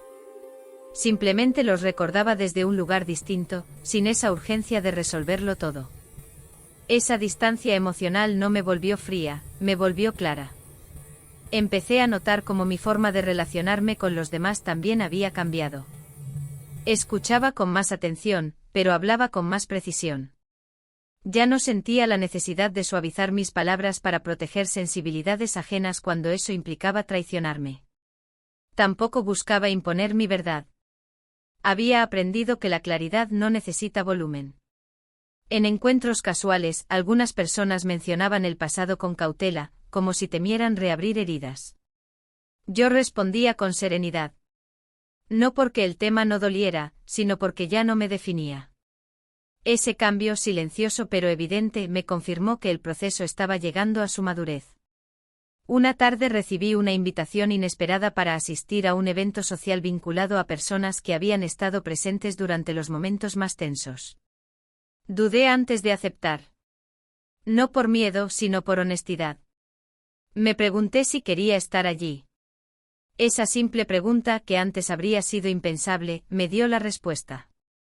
Acepté no para demostrar nada, sino para comprobar algo interno. Al llegar sentí una breve incomodidad, seguida de una calma firme. Las conversaciones fluyeron con naturalidad. Nadie me interrogó. Nadie intentó justificar nada. Comprendí que el conflicto había perdido su fuerza porque yo ya no lo alimentaba desde dentro. Si crees que esta tranquilidad es el final, espera a descubrir el último gesto que selló definitivamente mi libertad interior. Ese gesto no fue visible para los demás. Ocurrió en una mañana tranquila, mientras revisaba objetos personales que había guardado sin prisa. Entre ellos encontré la carta que había escrito meses atrás, aquella que nunca envié. La leí con atención, como si fuera la primera vez. Reconocí en esas palabras a una mujer cansada, herida, pero decidida a no desaparecer. Sentí gratitud por ella. Luego hice algo que no había planeado, la rompí. No con rabia, sino con una calma consciente. No porque lo escrito ya no fuera válido, sino porque ya no lo necesitaba como ancla. Ese gesto simple marcó un cierre interno que ninguna firma ni declaración había logrado. Me di cuenta de que había dejado de necesitar pruebas de mi proceso. Lo vivido estaba integrado. Esa tarde salí a caminar sin rumbo, disfrutando de una sensación de ligereza que no dependía de circunstancias externas. Pensé en todo lo que había aprendido sobre el amor, el silencio, la confianza y la verdad. Comprendí que amar no garantiza transparencia, pero sí merece reciprocidad.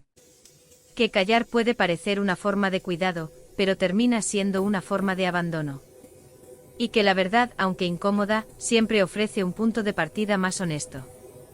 Esa comprensión no me hizo más dura, me hizo más consciente. Al regresar, sentí que algo estaba listo para cerrarse definitivamente.